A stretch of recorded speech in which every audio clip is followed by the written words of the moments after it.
Ya, selamat pagi, selamat siang, selamat sore, selamat malam semua anak-anak Veros di program studi teknik sipil Institut Teknologi Nasional Yogyakarta di kelas utilitas bangunan ya.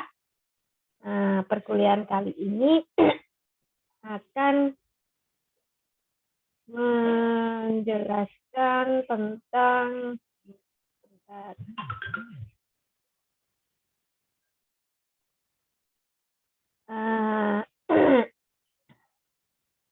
rancangan sistem plumbing, sistem sanitasi, ya. Mata kuliah utilitas bangunan diampu oleh tim teaching ya, dosen tim teaching, yaitu Pak Andi Hermawan STMN dan Bu Veronica Diana Anis Anggelawati STMT. Ya, materi untuk persiapan ujian tengah semester atau UTS akan Ibu pegang, Ibu ampu. Materi setelah UTS atau materi untuk persiapan UAS, ujian akhir semester, akan dipegang oleh Bapak Andi Hermawan. Gitu ya. Utilitas bangunan itu mata kuliah akan membahas tentang mata kuliah yang akan membahas tentang segala perlengkapan dan prasarana penunjang suatu bangunan gedung bertingkat tinggi. Tingkat tinggi ini. Perlengkapan dan prasarana di sini mencakup kenyamanan, kemudahan, keamanan, kecepatan, kesehatan bagi penghuni bangunan gedung. Ya. Beberapa buku referensi yang bisa kalian ikut. Ya.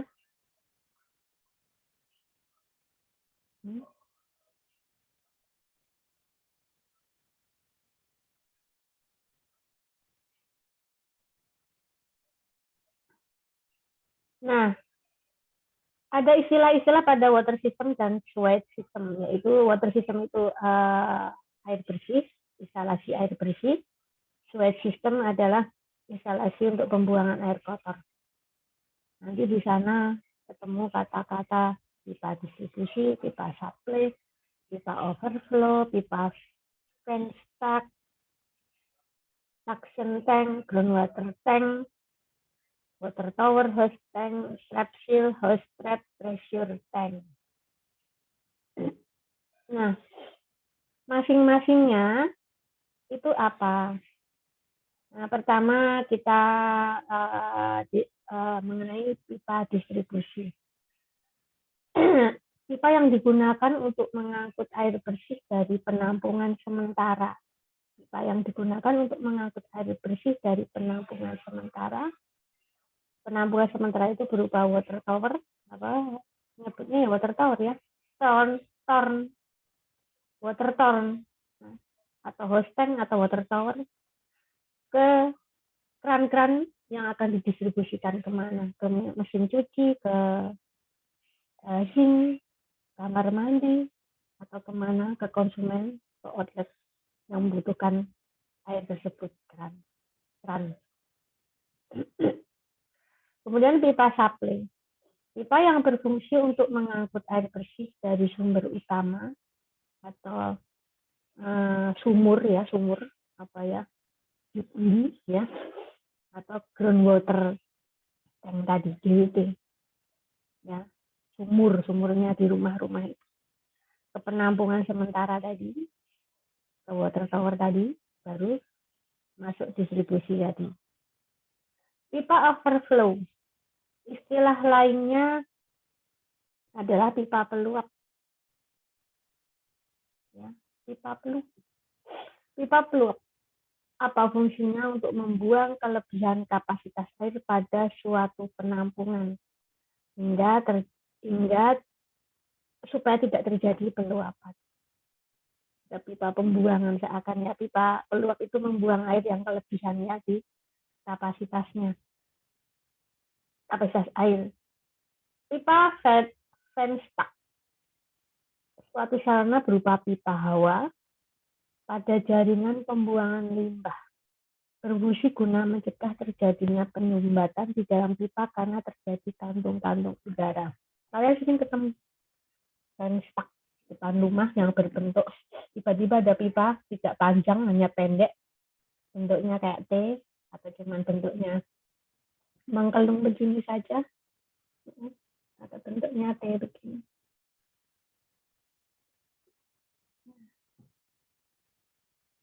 Suction tank atau GWT atau groundwater tank, tempat penampungan air bersih pada bagian bawah bangunan atau di bawah tanah sebelum dipompa ke host tank. GWT ya, sumur. Groundwater tank itu sumur tadi.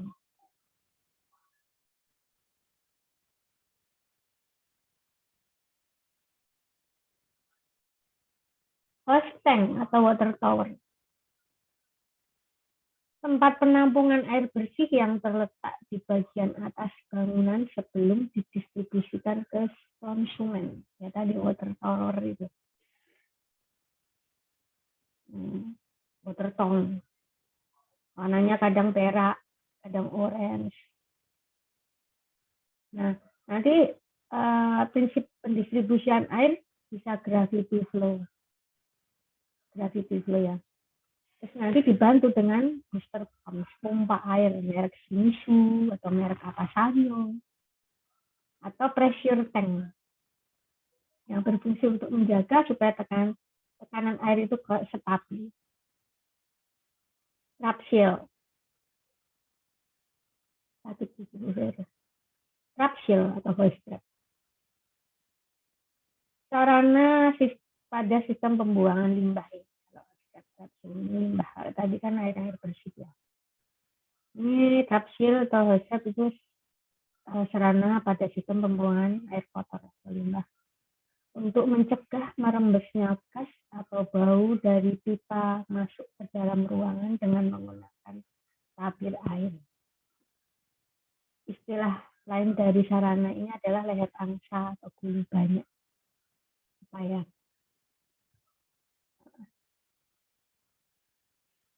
pressure tank, tangki tekan. Ini fungsinya untuk meringankan beban kerja pompa supaya tidak bekerja terus-menerus. Tetapi tekanan air di dalam pipa tetap stabil sesuai yang diinginkan.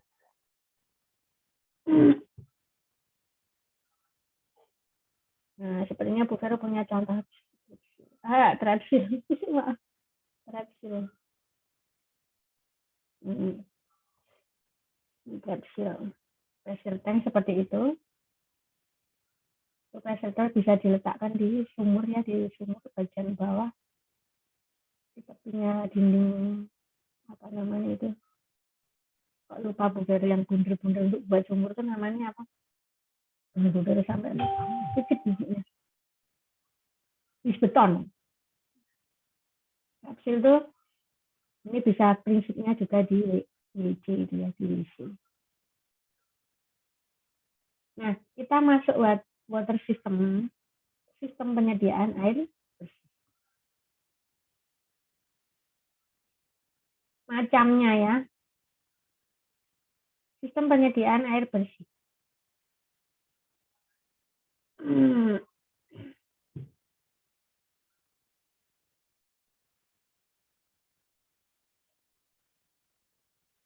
Unfit distribution system. Ini sistem distribusi langsung. Nah, pada sistem ini, seperti di gambar itu, pada sistem ini, air dari pompa yang diambil dari sumur tadi, di sumur kalian paling bawah itu, atau groundwater tank, langsung didistribusikan ke masing-masing penggunaan dengan bantuannya pressure tank. Sebelumnya gambarnya seperti itu, sumur, pump, terus nanti ada pressure tank, terus baru didistribusikan. Jadi air pada pipa distribusi bertekanan tinggi karena kerja pump atau pressure tank akan memancar kalau keran dibuka. Nah, kalau di rumah-rumah itu, seperti di rumah Bu Vero ini sementara belum ada pressure tank, jadi ya gemeridik airnya cuma mengalir, tidak menyentor, tidak menyembur, tapi cukup mengalir. Nah, dibuat pressure tank biar menyembur. Kalau kalian mempunyai perangkat yang dibuka langsung cor itu ada pressure. Tapi kalau dibukakan cuma kecil-kecil kayak di sungai-sungai itu kan ada bambu-bambu mengalir dari air di atasnya. Nah itu belum ada pressure tank. Itu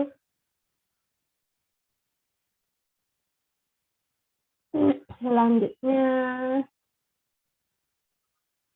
downfeed distribution system. Tadi kan upfeed ya, up. Sekarang downfeed.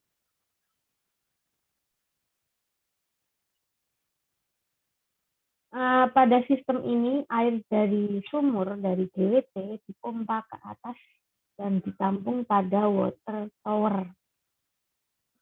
Dari sini baru didistribusikan pada masing-masing penggunaan dengan cara gravity flow.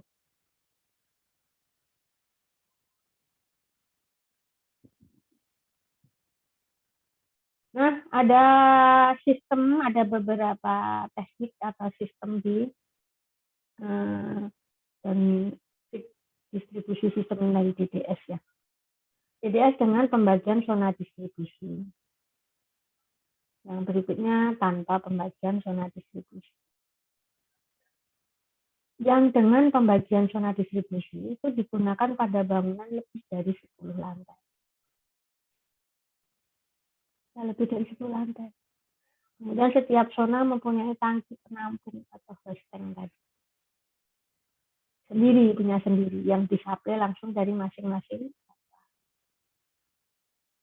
Nah, yang DDS tanpa pembagian zona distribusi itu digunakan untuk bangunan maksimal 10 lantai.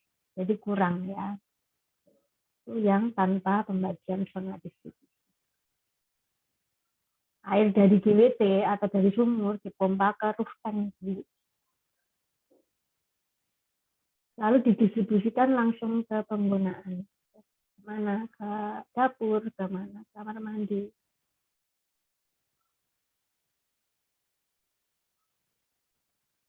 Nih, Bu Vero punya pembagian zona dengan pembagian zona distribusi seperti ini.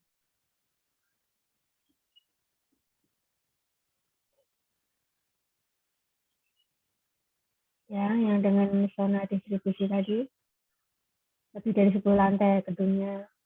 Setiap zona mempunyai tangki penampung atau host tank punya sendiri. Disuplai langsung dari masing-masing pompa. Kemudian yang tanpa. Itu salah. Ini yang tanpa ya. Ini tanpa. Jangan untuk tadi buat tanpa. Yang tanpa pembagian zona distribusi maksimal 10 lantai ya gedung. Jadi kurang dari 10 lantai. Air dari sumur itu dari DWT dipompa ke roof tank dulu, lalu didistribusikan langsung ke pengguna. Jadi sederhana.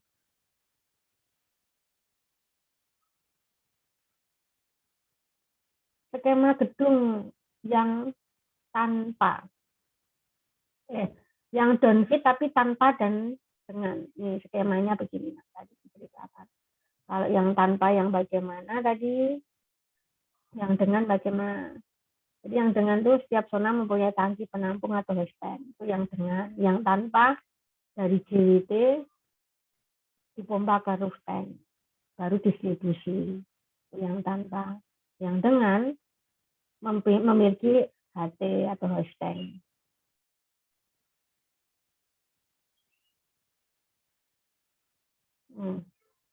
Ya.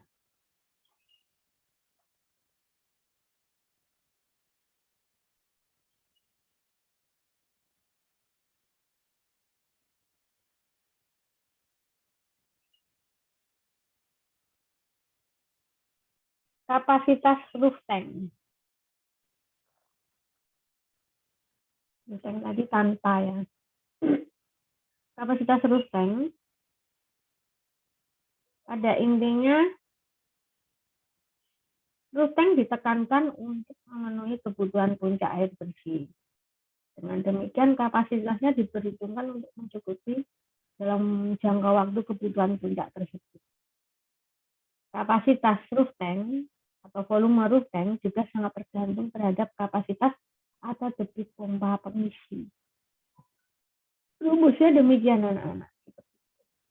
Di mana PE itu kapasitas efektif roof tank, QP kebutuhan puncak, satuan liter per menit, Qmax kebutuhan jam puncak, satuan liter per menit, TP jangka waktu kebutuhan puncak, satuannya menit, IUPU kapasitas pompa pengisi, TPU jangka waktu kerja pompa pengisi, satuannya.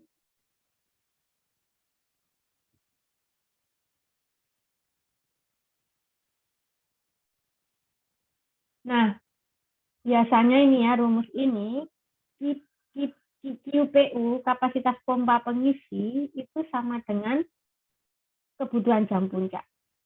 Jadi makin dekat QPU dengan QP, maka akan makin kecil ukuran volume. Apa ya, prinsipnya ya. Nah, namun apabila QPU sama dengan QP, bukan sama dengan Qmax, tapi sama dengan QP, atau kapasitas pompa pengisi sama dengan kebutuhan puncak, tidak sama dengan, maka rumus volume roof tank-nya diperhatikan.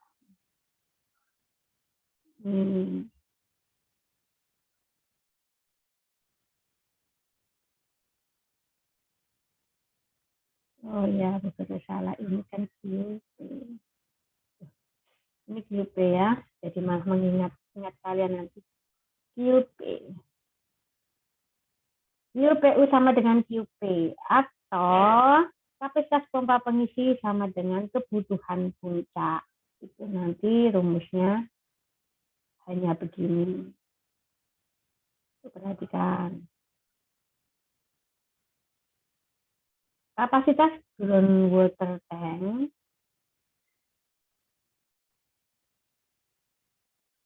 pada intinya GWT digunakan untuk mencukupi kebutuhan air harian pada suatu sistem. Ya. Terus kebutuhan harian bukan berarti 24 jam. Tetapi jumlah jam efektif terpakai berdasarkan karakteristik pemakaian aktivitas penghuni. Suatu gedung fungsinya juga apa di situ.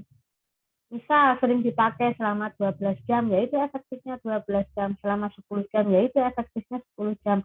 Atau 8 jam, yaitu efektifnya 8 jam. Nah, di gedung perkantoran mungkin 12 jam ya. Rumah sakit 12 jam mungkin. Efektif ya. Jadi tidak 24 jam dihitungnya. Di rumah mungkin 8 jam. Nah, bila groundwater tank atau GWT juga digunakan untuk keperluan cadangan air, untuk fire protection, pencegahan kebakaran, ada tambahan kapasitas minimal 25%-nya, sering dipakainya 25% dari hasil yang didapatkan dari rumus-rumus untuk kapasitas groundwater.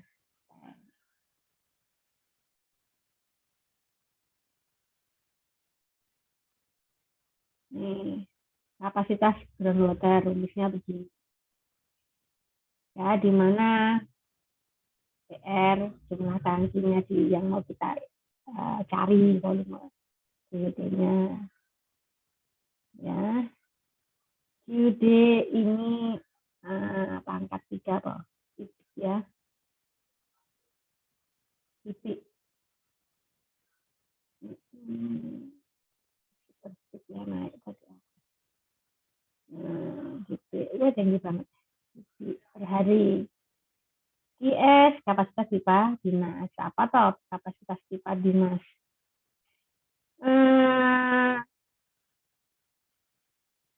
Kapasitas itu kalau dinas ya. Debit air tambahan dari luar.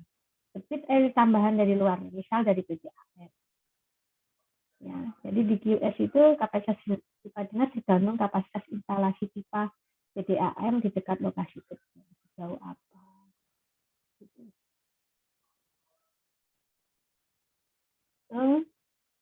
Ya.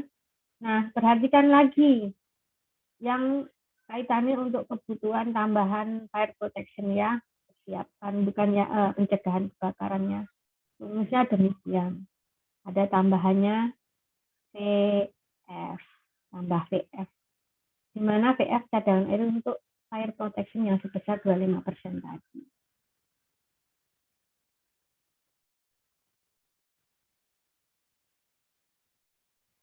Spesifikasi tangki air. Spesifikasi tangki air. Ada apa aja? Ada roof tank, groundwater tank, hose tank, pada bangunan gedung bertingkat. Ada 2 jenis tangki airnya, yaitu tangki air yang terpisah dari struktur gedung, tangki air yang menyatu dengan struktur gedung. Nah, yang terpisah, misal, jadi yang terpisah itu bahan-bahan tersebut, contohnya yang terpisah ya, terpisah itu misalnya tangki air dari stainless steel, fiberglass, plat baja, ecir. Bahan-bahan tersebut dipasang tidak monolit dengan struktur bangunannya yang biasanya terbuat dari rangka beton bertulang. Jenis ini memungkinkan fleksibilitas penempatan. Nah, yang menyatu itu misalnya tangki air dari bahan beton bertulang yang menyatu dengan struktur bangunannya. Jenis ini merupakan tangki dengan penempatan yang tetap, tidak bisa dipindah-pindah, tidak fleksibel. Yang di rumah kita pakai fiberglass atau yang stainless steel ya bisa dipindah-pindah. Punya baru pakai fiberglass. Bisa dipindah-pindah, harus pasang apa itu namanya? Tower penyangga. Itu yang terpisah dari struktur gedung. Terpisah tuh. Nah, yang menyatu yang terbuat dari beton bertulang. Tetap ya, harus direncanakan baik-baik. Kalau besok tidak bisa diubah-ubah tempatnya. Nah, kedua jenis tangki air tersebut masing-masing mempunyai kelebihan dan kelemahan. Nanti kelebihan dan kelemahannya ya kekuatan, keawetan, kemudahan perawatan, fleksibilitasan, kesehatannya. Ya, apalagi nih, mungkin detail ya. Detail instalasi pada tangki air yang water tower. Ya, detail instalasi pada tangki air. Detail instalasi water tower, roof, hose tank. Ya, di atas tuh. Dia bisa sebutnya fleksibilitas. Detail instalasi groundwater tank yang satunya itu bisa yang beton bertulang. Letaknya menyatu dengan struktur bangunan itu. Yang tower tadi, water tower yang kalian miliki di rumah-rumah.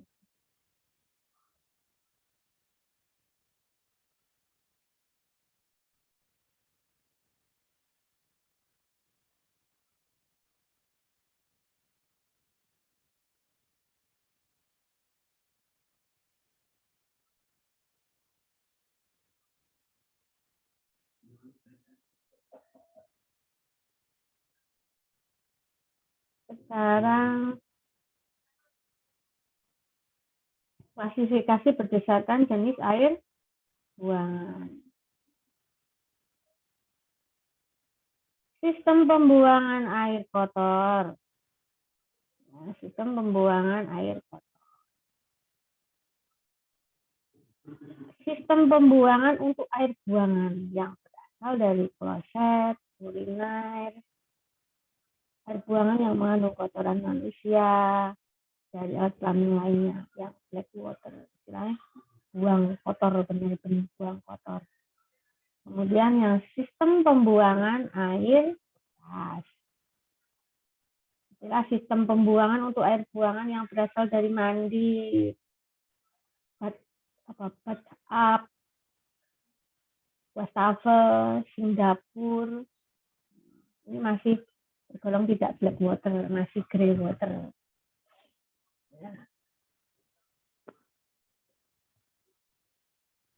Terus sistem pembuangan air hujan. Sistem pembuangan air hujan harus merupakan sistem terpisah dari sistem pembuangan air kotor maupun air bersih. Dipisahkan lebih baik. Karena bila dicampurkan sering terjadi penyumbatan pada saluran dan air hujan akan mengalir balik masuk ke alat kelamin yang terendah. Jadinya seperti itu. Meluap. Sistem air buangan khusus di pabrik-pabrik industri tekstil, limbah-limbah kotor itu, lemak mungkin, restoran ada lemak, limbah pabrik, limbah rumah sakit, pemotongan hewan, sistem air buangan yang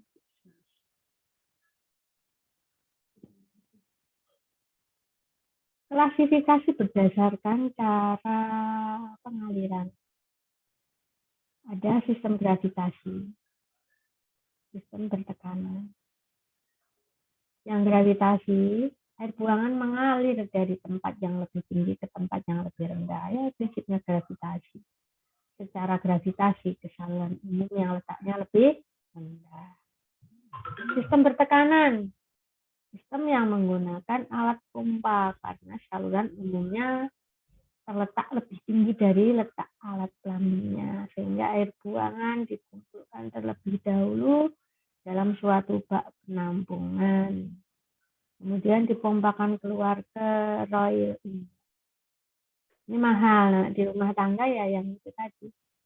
Yang apa anak-anak? Gravitasi. Di bawah kan kalau kita membuat bak penampungan air kotor kan di bawah digali dulu, ditablek, bukan ditablek, ditutup ya. Nanti ada apa? Ada fan stucknya di atasnya.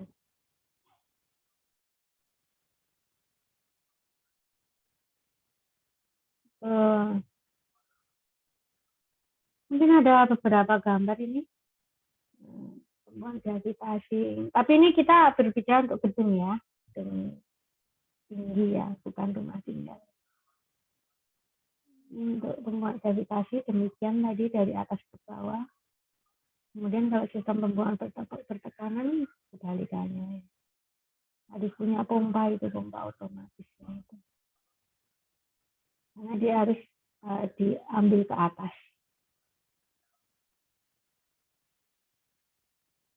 Iya. Bagian-bagian sistem pembuangan. Bagian-bagian sistem pembuangan.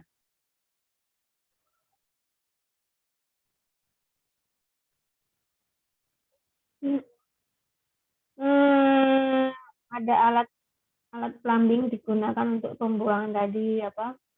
Batap, wastafel, sink, kloset, ya apalagi mungkin mengandung apa sabun-sabun ya, mengandung kimia sabun-sabun.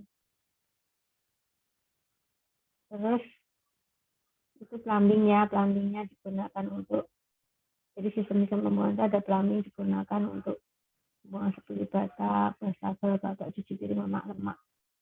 Plumbing yang untuk lewat lemak, untuk lewat sabun. Ya. Terus ada juga pipa-pipa pembuangan. Pipa pembuangan, terus pipa fan, perangkap dan penangkap atau interseptor, bak penampung dan tangki septik, septic tank ya, tangki septik ya, pompa pembuangan. Nah, pipa-pipa pembuangan, bagiannya tadi, bagiannya dari sistem pembuangan itu ada salah satunya pipa-pipa pembuangan. Pipa-pipa pembuangan, ukuran pipa ini itu harus sama atau lebih besar dengan ukuran lubang keluar perangkap alat plumbing dan untuk mencegah efek sifon pada air yang ada dalam perangkap. Jarak tegak dari ambang puncak perangkap sampai pipa mendatar di bawahnya tidak lebih dari 60 cm. Ya. Nah, yang perangkap syarat ini tadi dari gambar itu, Bu. Yang syarat perangkap, syarat perangkap, syarat perangkap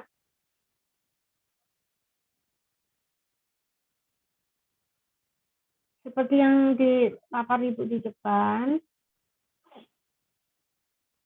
Kedalaman air penyekat berkisar 50 sampai 100 mm. Konstruksi perangkap harus sedemikian rupa sehingga tak terjadi pengendapan atau terbahannya kotoran dalam perangkap.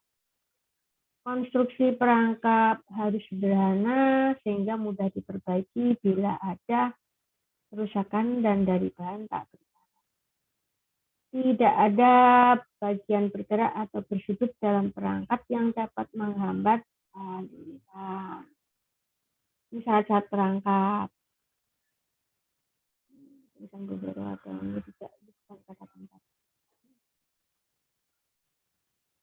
Ya, ini syarat-syarat perangkap. Perangkap yang dipasang pada alat plumbing dan pipa pembuangan. Perangkap P, perangkap S, perangkap U, perangkap rem, perangkap pipa buang lantai, untuk pipa buang lantai, untuk bak cuci di dapur, perangkapnya perangkap jenis genta, bentuknya kan kayak genta gitu, untuk di dapur.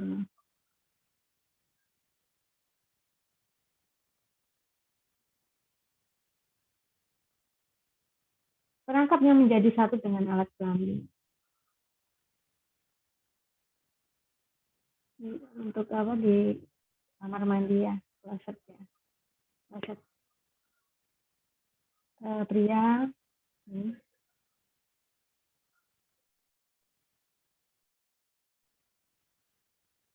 Perangkap yang dipasang di luar gedung. Seperti ini.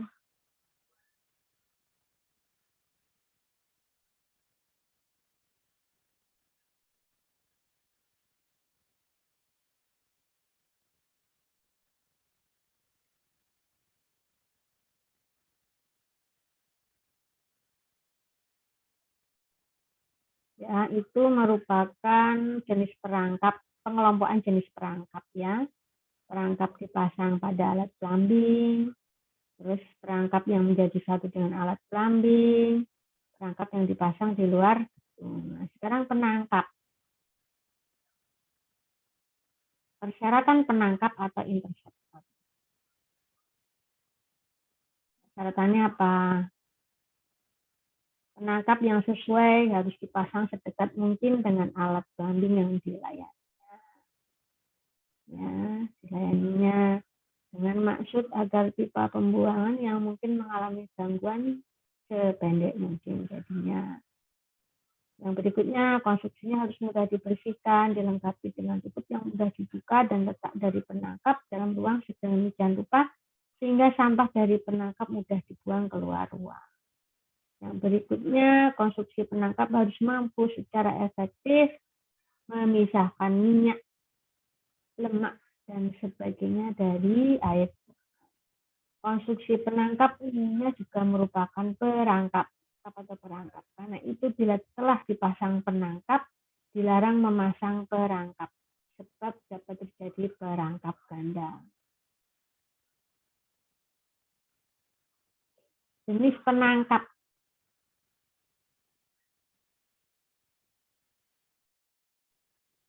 Jenis penangkap. Penangkap lemak. Penangkap lemak. Penangkap lemak. Penangkap bahan. Penangkap lemak, bahan bakar dan minyak pada bengkel. Kemudian penangkap rambut-rambut plastik yang berserat-serat.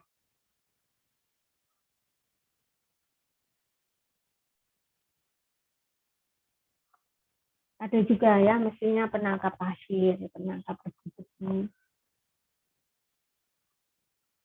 Biasanya penangkap pasir itu digunakan pada tempat cuci kaki di kolam renang atau tempat mandi di pantai, di mana air buangannya kan mengandung tanah atau pasir.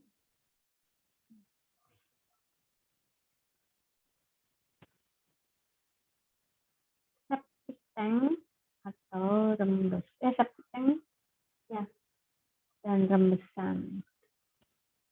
Tangki septik atau septic tank sebenarnya serupa saja dengan bak penampungan air kotor, tetapi lebih ditujukan penggunaannya untuk menampung air kotor buangan dari bangunan di tempat yang tidak terjangkau oleh riol umum.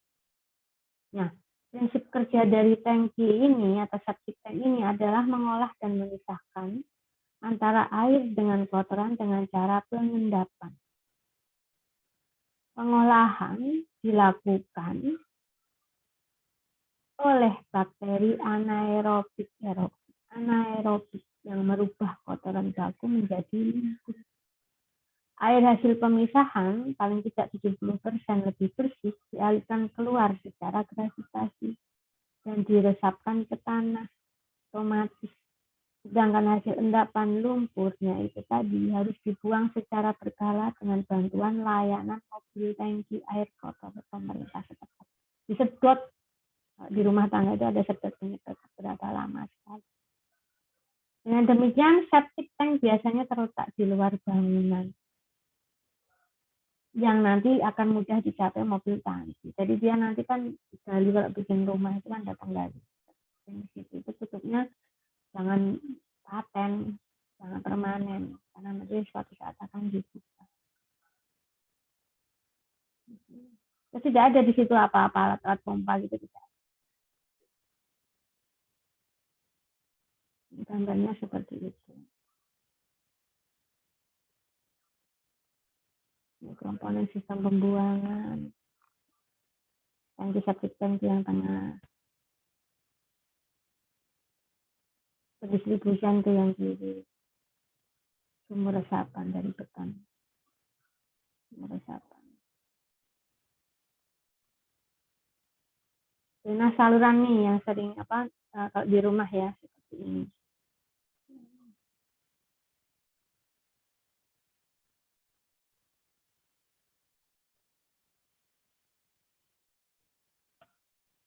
Mungkin itu kalian besok kalau mendengar.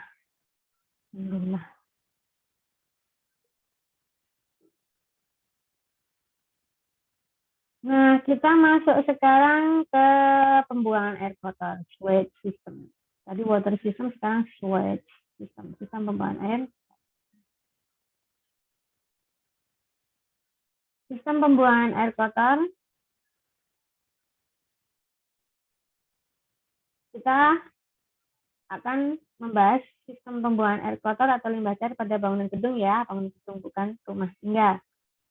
Nah, limbah cair bangunan gedung atau air kotor dari bangunan gedung ada 4 golongan, digolongkan ke 4, yaitu limbah air bekas dari kamar mandi dan cuci, limbah air bekas berlemak dari dapur, limbah kotoran dari kloset, limbah khusus yang mengandung komponen atau bahan kimia yang berbahaya dari industri.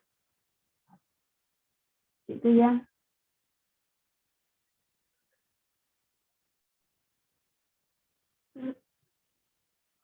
Ada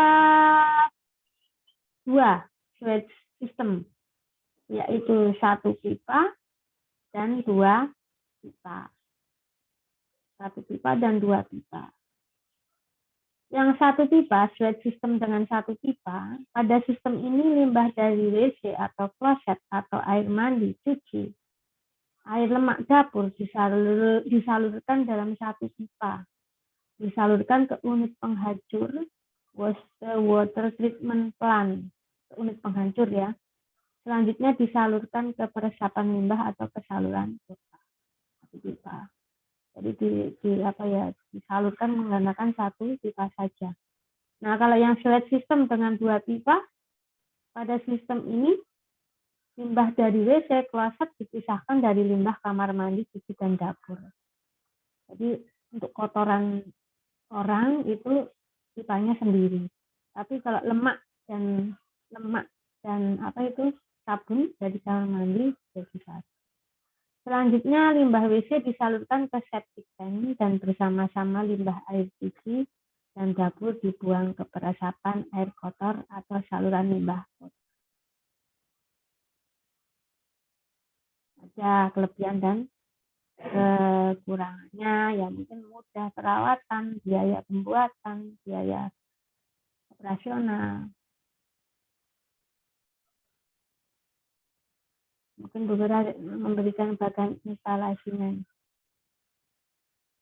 Bagan instalasi untuk yang satu pipa seperti ini. Satu pipa kan dan cuma satu aja langsung. Ini BL buang lemak, buang kotor, masuk jadi satu pipa. Masuk ke peresapan. Yang satu masuk ke sana. Buang yang kotor, yang lemak langsung, yang kotor ke peresapan pelimbah dulu. Untuk 70% jadi air. Yang bagan 2 pipa, masing-masing 2 pipa, pipa 1, pipa 2.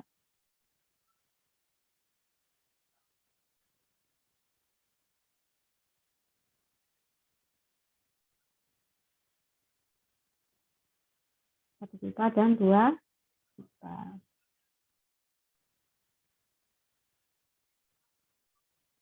Nah, ada posisi fan stuck pada sweat system yang pipa 1. Posisinya di sini. Yang pipa 1 posisinya demikian. Fan stuck-nya di sini.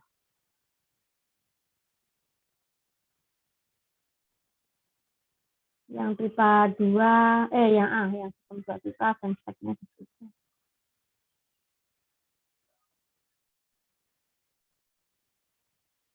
Ya, seperti ini dulu untuk sistem water system dan sewage system ya.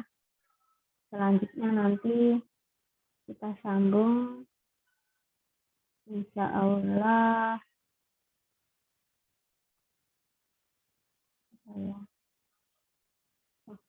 Ibu lihatnya di sini ya pipa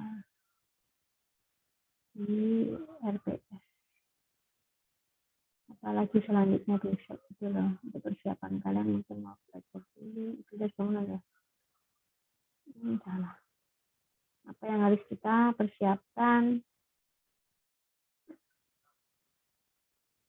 untuk apa ini tadi lintas bangunan ya.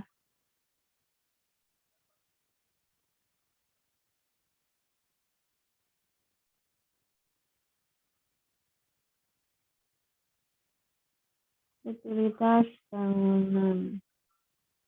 Selanjutnya nanti ini kan tadi rancang sistem plumbing dan sistem sanitasi. Nah, besok pencegahan penanggulangan bahaya kebakaran apa fire protection ya minggu berikutnya. Ya begitu. Selamat siang, salam sehat semua ya. Selamat pagi, selamat siang, selamat sore, selamat malam. Salam sehat semua buat kalian semua ya. Sampai ketemu di pencegahan penanggulangan bahaya kebakaran di minggu berikutnya, pertemuan perkuliahan minggu berikutnya.